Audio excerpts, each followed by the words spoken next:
Aloha, welcome to the Mr.G podcast. This is episode number 50. We're going to be talking about a very serious subject today. Time I went 64 days without pooping.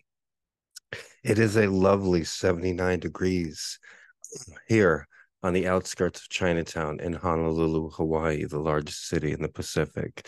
It is July 10th, 2023. And like I said, this is episode 50. I've made those 50 episodes in less than 2 months. Each episode, probably averages about 30 minutes per episode. So when you add them all together, 50 episodes at 30 minutes per episodes is 25 hours worth of the Mr. G podcast. And the Mr. G podcast, it's available wherever you hear podcasts, Amazon podcasts, Apple podcasts, Audacity podcasts. Just search Gregory Brandt, Mr. G Hawaii podcasts. And if you still can't find it, full episodes are uploaded onto Twitter, YouTube, and Spotify in their entirety.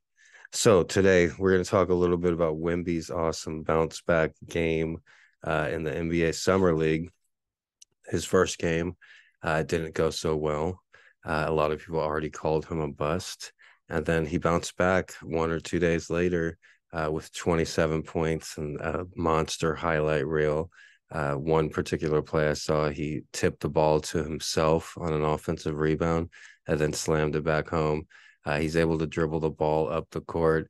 The Spurs lost that second game that he played really well. He had 27 points, but he had the last shot. It was a close game, and he dribbled the ball down and took a three-pointer at the end.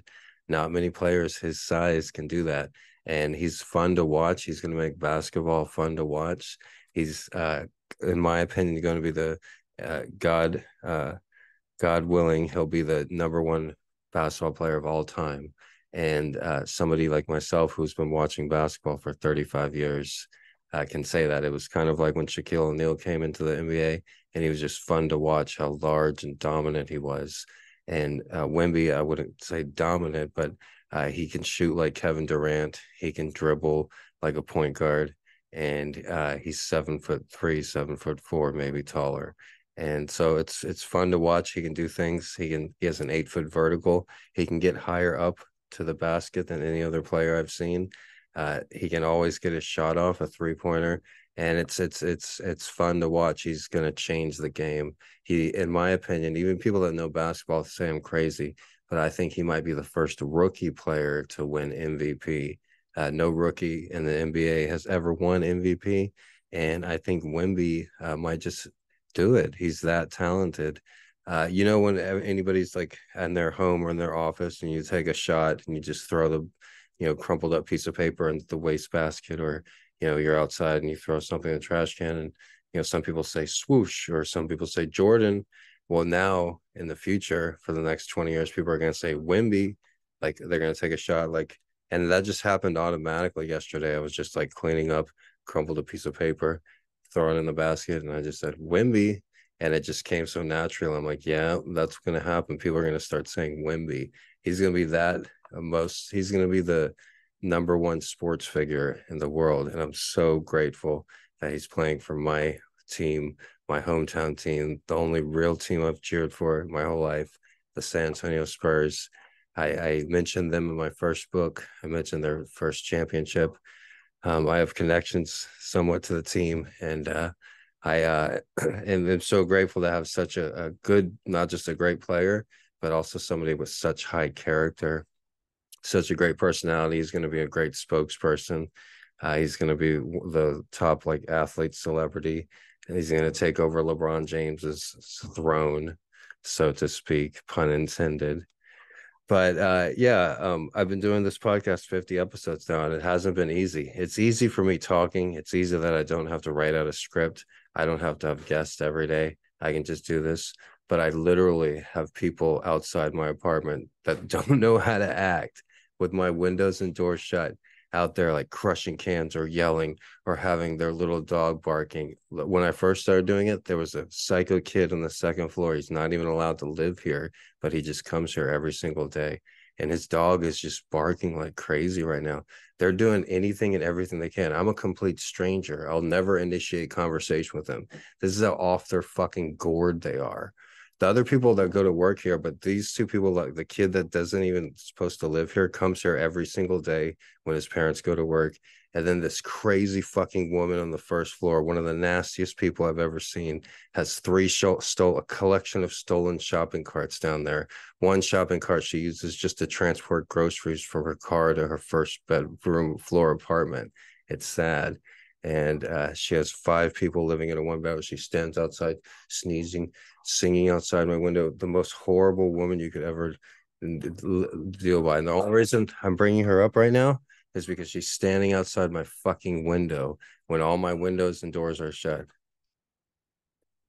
And the only reason I'm bringing up that kid is because he's a fucking pathetic piece of shit. Where did he learn his horrible manners and communication skills? His fucking horrible father. The things that I've heard that kid say or his dad say, some of the most ridiculous things I've ever heard in my life. He's not even allowed to live here. He brings his little dog. Every single apartment here can hear that dog barking, even if their windows and doors are shut. That's how inconsiderate he is. That's how pathetic he is. And he gets it from his nasty ass fucking parents. Plain and simple. They can't even function in society in a one bedroom apartment. Yeah, this isn't the best neighborhood, but you don't have to be such a horrible fucking person. Where did you learn that behavior, bro? You're not even like allowed to legally be in this country, probably, you know, and you act like that. Just fucking come here every day, harass the fucking neighbors, force everybody here to hear your fucking dog barking. Like what a he's I guess he's homeless and sleeps in his car and just comes here every day. And that would be fine if he had any fucking humility, but he's the biggest piece of shit ever. He was making fun of my cross, my shoes, just saying the most horrible things, some of the most horrible things I've ever heard anybody said. A 20-year-old kid. I'm like, what the fuck? I don't know you, kid. I just live in your parents' one building of their one bedroom apartment that you're not even allowed to live to that, and you come to every fucking day because he obsesses over me. You listening now, kid? You're a piece of shit. You belong in a fucking jail cell if you can't function in society, if you can't function without leaving people alone. You belong in zero tolerance boot camp. Maybe that kid showed that kid some respect, but he wouldn't have been able to get through zero tolerance boot camp. They would have beat his ass and he would have been crying back to his fucking jail cell.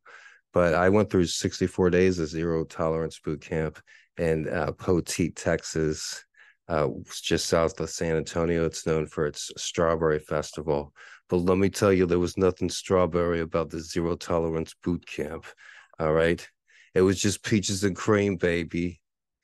No, but zero tolerance boot camp is when there was a misunderstanding when I was a teenager. I was 17 years old.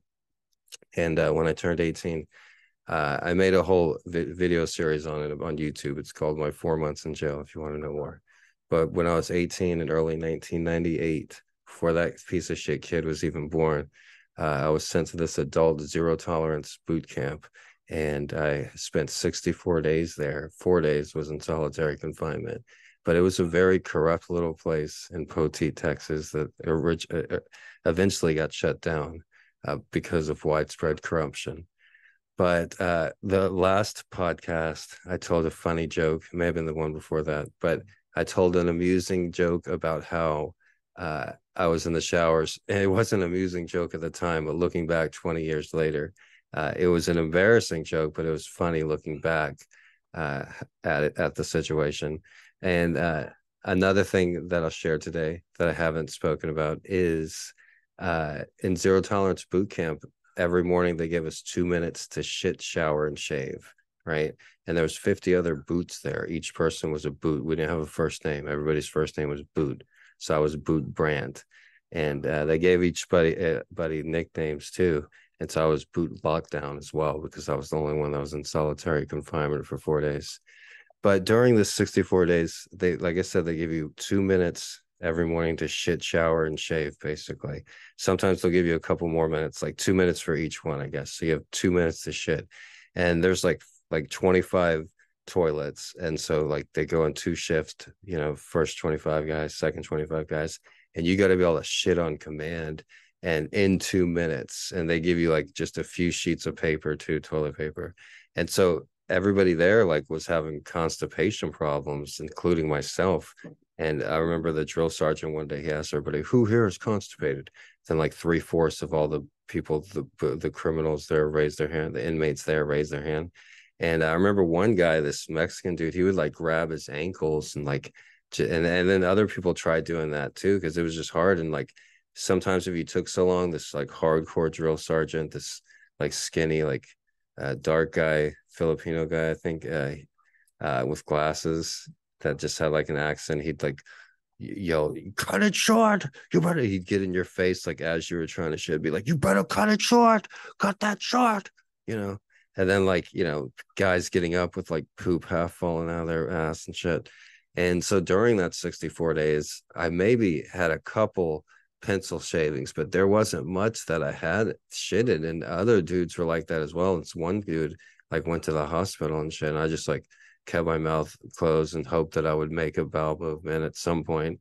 And there was at one point some of the boots, like during my midway point there, we got to go on like a field trip to the Freeman Coliseum. And while we're in the Freeman Coliseum, we used like regular bathrooms and we got to, shit for as long as we wanted. And so I did think I made a shit. So maybe one shit in 64 days.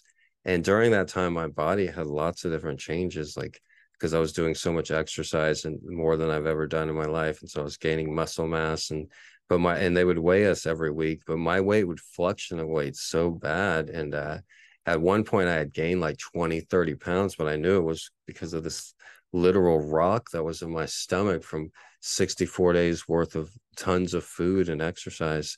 And so when I'm finally released from the boot camp, I go, I don't even have a home, but I go to my mom's house. Like, unlike that kid on the second floor going to his parents' one bedroom apartment, when I got out of boot camp, I went to my mom's house, which I was kind of embarrassed about. I wanted to, have my own place, whatever. But it was a decent, comfortable house. And they were the only two people that lived there and were at work all the time. So I was finally able to relax and drink a little coffee.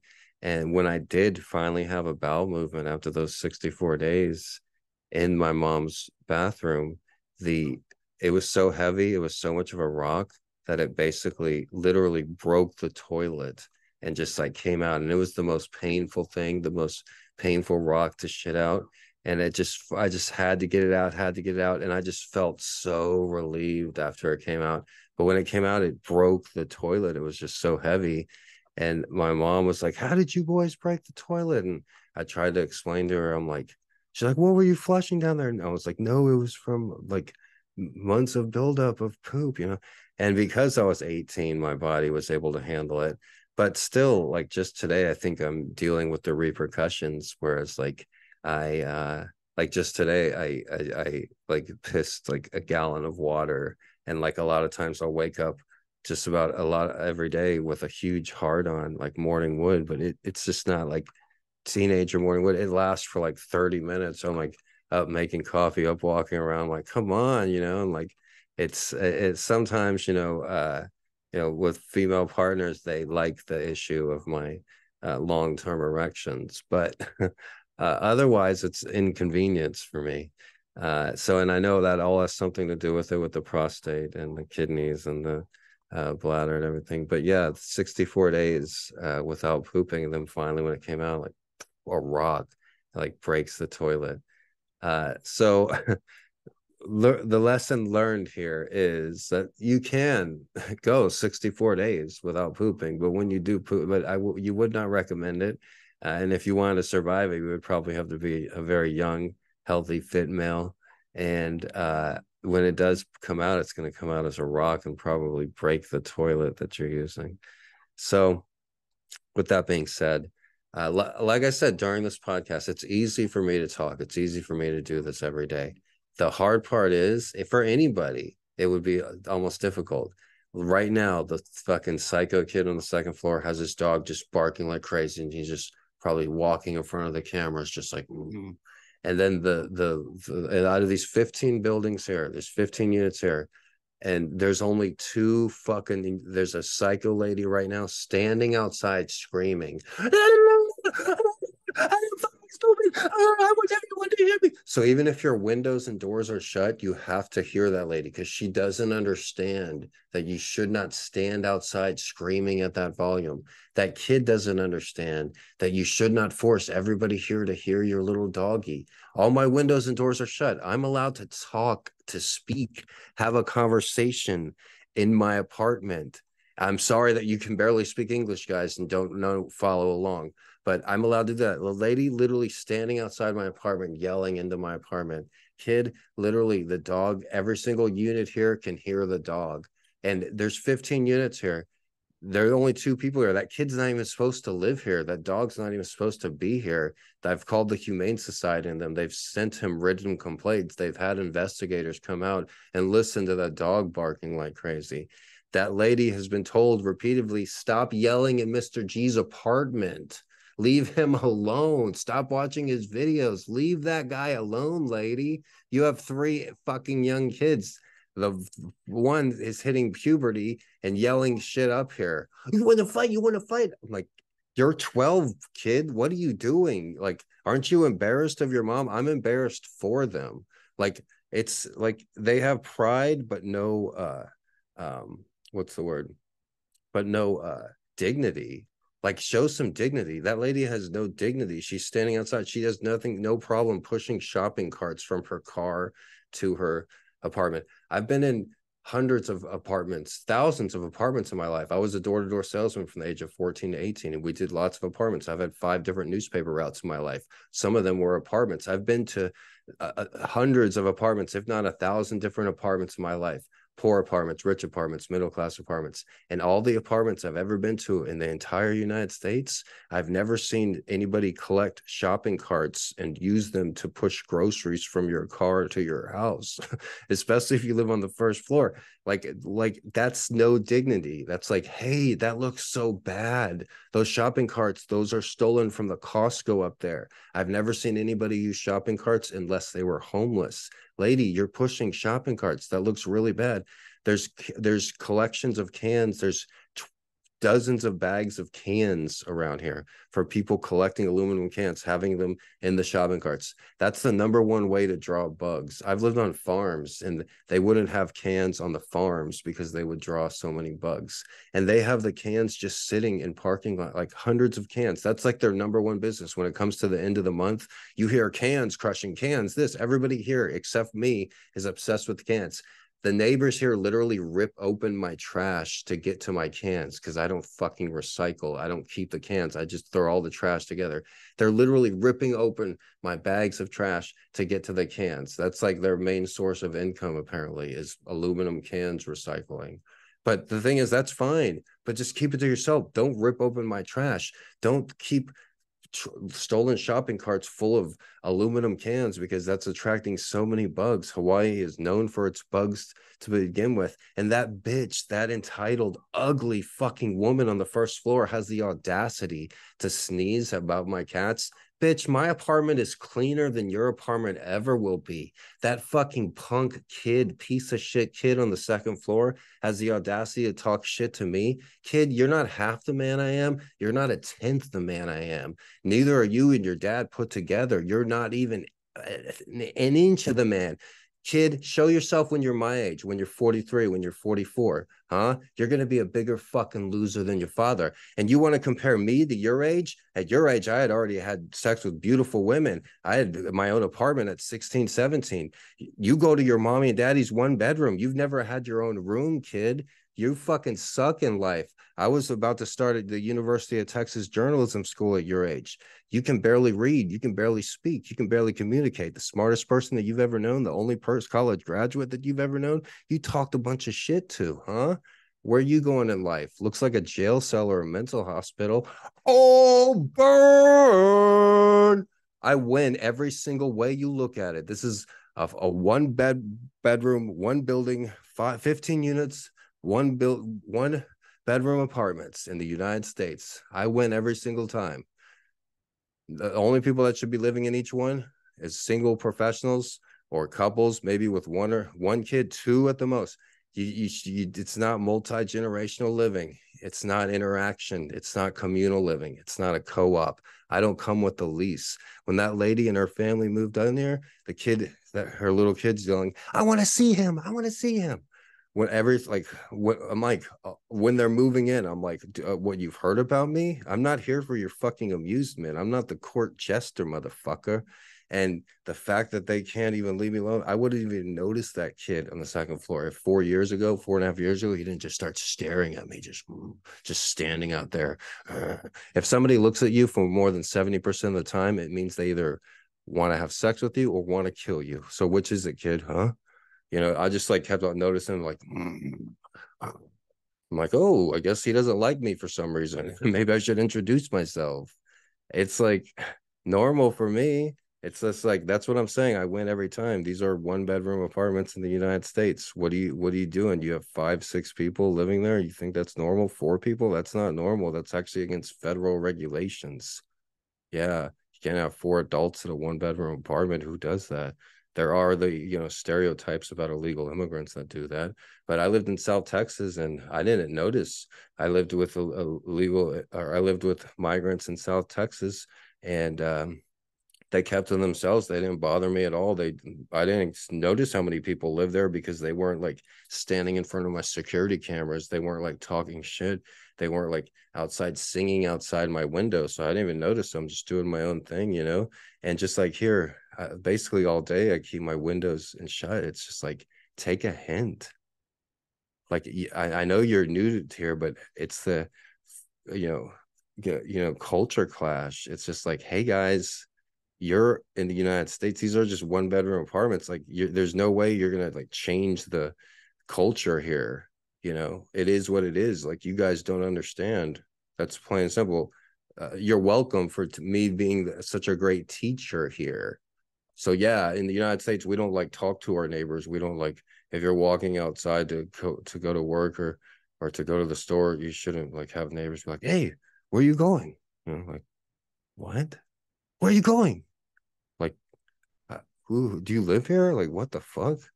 So yeah, if you guys, and the thing is, I didn't, in 50 episodes of this, I didn't bring up my neighbors at all. But if they're gonna stand outside, then guess what? You want to interact so bad, then I'm gonna bring you up, and you're gonna look stupid. All right, there's no going around it. You're gonna look bad. All right. And there's nothing you can do about it either, because you guys can hate me all you fucking want, but you're not moving up in the world at your fast food job. And hey, I've had shitty jobs too that I had to go to. And today, Monday morning's a great example. I heard like little arguments, little domestic arguments between people going on their way to work and everything. Oh, well, guess what? I don't have to do that. I did before, but I don't anymore. And the thing is, the worst thing about going to a 9 to 5 like that, selling your time like that, 8, 9, 10 hours, for me at least, I would always feel like I wasted the day, even though I spent 10 hours working or whatever, but I wasted the day because I knew I could be doing something more creative. I knew I could be using the gifts that God gave me to make a better impression on this world. And that's what I'm doing now. That's what I'm doing with these podcasts. That's what I'm doing with the daily essays. And that's what I'm doing with the videos that I make every day. And I'm not wasting my life and wasting my day going to some shitty job. And as far as growth goes, and as far as moving up the ladder in this world, every day I get new followers. Every day I get new listeners. Every day I get new viewers. Every week I get hundreds of dollars in donations. I'm moving up in the world every single day that I do this, every single day that I'm alive. The people going to the 9 to 5s at the fast food job, the people talking mad shit, the kid on the second floor obsessing over me, his life isn't going better. He's not moving up the totem pole. Any energy that they put and that they obsess on over me, that's only going to make their life worse. Inevitably, it's a fact. If you dedicate your time, because everybody has a limited amount of time in the day, an infinite amount of time in the day, and if you dedicate that time to hate watching somebody on YouTube or thinking bad things happen to somebody else, if you're wasting your time doing negative things like that, you're only going to get negative results. So I don't normally do this, but when they're like literally outside trying to distract me, trying to prevent me from doing my own thing, like, yeah, I'll fucking call you out. I don't have to interact with you. I don't have to talk to you. I don't fucking know you. But if you're going to stand outside my apartment, then I'm gonna fucking call you out. And guess what? The lady shut the fuck up. The kid's dog shut the fuck up. And guess what? If I go out there, I don't have to talk to you. I don't know you. This isn't a commune. This isn't communal living. Plain and fucking simple. Everybody has a limited time of the day, and you want to use that time wisely. The thing is, matter is infinite. Time is infinite, possibly. We don't know. The universe we're thinking is not is no, excuse me. Matter is not infinite, but the universe is infinite. The universe could go on for infinity, forever. Forever. My favorite word in Spanish is para siempre, forever. And it translates exactly to for always. Para means for, and siempre means always. But when you say forever in Spanish, it's para siempre. And the universe might be para siempre, forever, but matter is definitely not forever. Matter can only exist in a certain amount of forms, right? So I learned from an astrophysicist, I think Brian Greene taught me this, but if the universe does go forever, para siempre, and if matter does not go forever, then that means that every single possible outcome, that we're all made of matter, and this coffee cup is made of matter, and this computer is made of matter. But if the universe goes on forever, then every single possible outcome of matter, it can happen already. So if it continues on, and we can't even grasp how large the universe is, just the universe that we can see, if you took every single grain of sand on this planet, that would equal like 2 million galaxies, and each galaxy has 1 million stars, and each star has like a dozen planets. So we can't even grasp that, and that's just a slice of the universe that we can see. So they're guessing that that's only maybe 2% of the visible universe. And if the universe does go on forever, then matter, it has a limited amounts of forms it could take, and all the matter that was ever created was created at the second of the Big Bang, and it just changes forms. And so matter has a limited amount of forms it can take. So that means that somewhere out there in a galaxy far, far away, there is you doing the exact same thing that you're doing right now. And that's incredible. There's somebody out there right now, or maybe, there's so much, it's infinite, there's so much space out there. There could be somebody out there just like me doing the exact same thing, except I'm Asian or black, or maybe just a small difference. Like instead of wearing a yellow vest, I'm wearing a red vest. And if that's the case, then the universe is infinite. That's crazy to grasp your mind around that. That there's somebody else out there doing the exact same thing as me, or there's somebody else out there doing the exact same thing with me, except there's just a slight difference. And it's pretty incredible, and makes you believe in God or a higher power or something out there.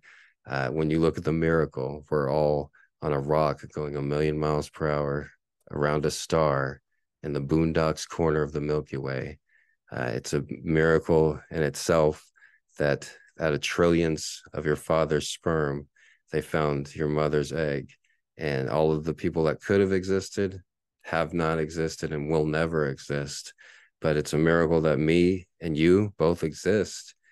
So we might as well appreciate that and all be nicer to each other. So I need to be nicer to my neighbors, unlike I was earlier in the podcast. I'm reminding myself here now, and we be nicer to everybody and each other, and realize that it's a gift that we're here.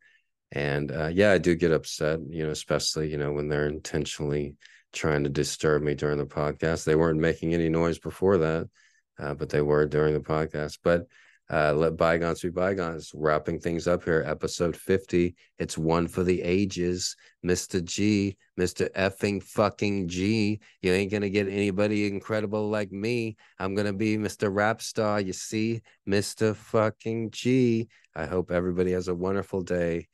For me and my Street Cats, we bid you aloha. And just a reminder, nobody's ever had 100-point game since Wilt Chamberlin that said that record is never going to be broken.